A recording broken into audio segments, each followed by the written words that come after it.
আসসালামু আলাইকুম, সবাইকে শুভেচ্ছা জানাচ্ছি। মাসুম মাহবুব দেখছেন ওপেন দ্য ইউটিউব চ্যানেল এবং মাসুম মাহবুব ফেসবুক পেজ। প্রিয় দর্শক, আমি সফররত অবস্থায় আছি, যে কারণে আমার স্টুডিওতে নিয়মিত আপনারা যে স্টুডিও থেকে আমাকে দেখতে পাচ্ছেন না, একটা হোটেল রুম থেকে আমাকে দেখতে পাচ্ছেন। প্রশ্ন করেছেন আমি কোথায়। আমি এখন সিলেটে অবস্থান করছি। আপনাদের বাংলাদেশের রাজনীতির বিভিন্ন বিষয়ে খুঁটিনাটি জানার জন্য শীঘ্রই আমি হয়তোবা লাইভের মাধ্যমে জানাবো আপনাদের। এই জন্য কয়েকটা ডিস্ট্রিক্ট সফরে আছি। বাংলাদেশের খবর অবশ্যই দেব, তার আগে আন্তর্জাতিক বেশ কিছু খবর জমা হয়ে আছে, সেই খবরগুলো একটু দিতে চাই আপনাদের।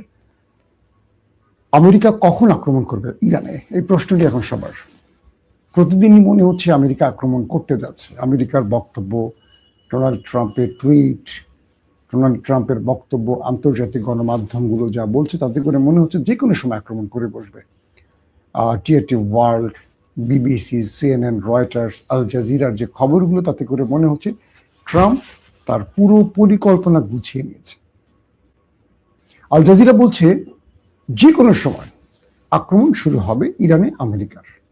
পাশাপাশি এই খবরটিও এসছে কাতারের যিনি পররাষ্ট্রমন্ত্রী, তিনি ছুটে এসছেন ইরানে এবং তিনি দেখা করেছেন ইরানের সর্বোচ্চ ধর্মীয় নেতা আলী খামেনির সাথে, আয়াতুল্লাহ আলী খামেনির সাথে, এবং তিনি মার্কিন যুক্তরাষ্ট্রের যে বার্তা সেটা তিনি আলী খামেনিকে পৌঁছে দিয়েছেন। সূত্রগুলো বলছে আমেরিকা আক্রমণের আগে আলী খামেনিকে শেষ বার্তাটি পাঠিয়েছে। যদি এই বার্তাটি গ্রহণ করে তাহলে ইরান যে সিদ্ধান্ত নেবে সেই সিদ্ধান্তের আলোকে আমেরিকা বা ট্রাম্প ব্যবস্থা নেবে, অর্থাৎ ট্রাম্প তার বাহিনীকে নতুন নির্দেশনা পৌঁছে দেবে। Number one. নাম্বার টু হলো ইরানের প্রতিবেশী দেশ আজারবাইজানের বাকুতে দেখা গেছে মার্কিন MC-130 যে কমান্ডো বাহিনী। এটি কোন বাহিনী বুঝতে পারছেন? ভেনেজুয়েলায় নিকোলাস মাদুরোকে যে বাহিনী, মার্কিন কমান্ডো, চৌকস কমান্ডো বাহিনীটি হঠাৎ একটি অভিযান চালিয়ে নিকোলাস মাদুরোকে তুলে নিয়ে গিয়েছিল, সেটি এখন আজারবাইজানে অবস্থান করছে। সেই বাহিনীটি হলো MC-130 যে কমান্ডো বাহিনী। মূলত এটি আমেরিকার সবচেয়ে শক্তিশালী একটি বাহিনী, যারা বড় কোনো অপারেশন চালাবার আগে এই বাহিনীকে মাঠে নামায়। প্রশ্ন হলো এটি আজারবাইজানে কেন অবস্থান করছে, কেন ইরানের খুব নিকটবর্তী একটি রাষ্ট্রে আছে? তার মানে তাদের টার্গেট হতে পারে কোনো বড় রকম যুদ্ধ না করে তারা সরাসরি মিস্টার আলী খামেনিকে এখান থেকে তুলে নিতে পারেন অথবা হত্যা করতে পারেন।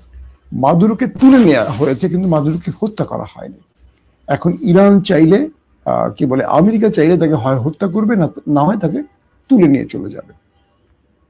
আন্তর্জাতিক আইন অনুযায়ী এটা কতটুকু উচিত অনুচিত সেই ব্যাখ্যায় যাব না, কিন্তু এরকম পরিকল্পনা আছে আমেরিকা, সেটা বোঝা যাচ্ছে। দ্বিতীয় যে বিষয়টি হলো যে আমেরিকা ইরানকে ওমান এবং কাতারের মাধ্যমে যে বার্তাগুলো ব্যাক চ্যানেলে পাঠাচ্ছে, ইরান তার বক্তব্যে কি বলেছে?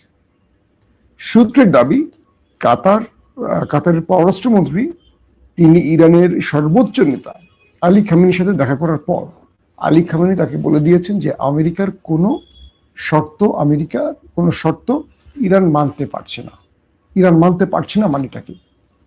অর্থাৎ ইরানে যে দাবিগুলো করেছে ট্রাম্প, এগুলো প্রত্যেকটা ইসরায়েলের দাবি।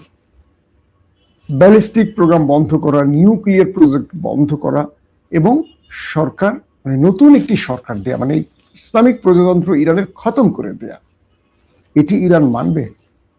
সম্ভব যে রক্তক্ষয়ী সংঘর্ষের মধ্য দিয়ে 40 বছরের একটি ইরানি শাসন ব্যবস্থা তৈরি হয়েছে পাহলভি সরকারের পতনের মধ্য দিয়ে, সেই ইরান নতুন করে আবার পেছনে চলে যাবে?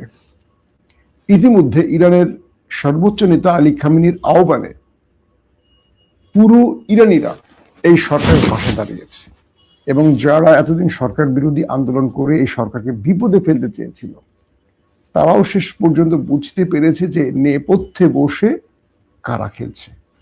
প্রত্যেকে ভালো থাকবেন। আল্লাহ হাফিজ।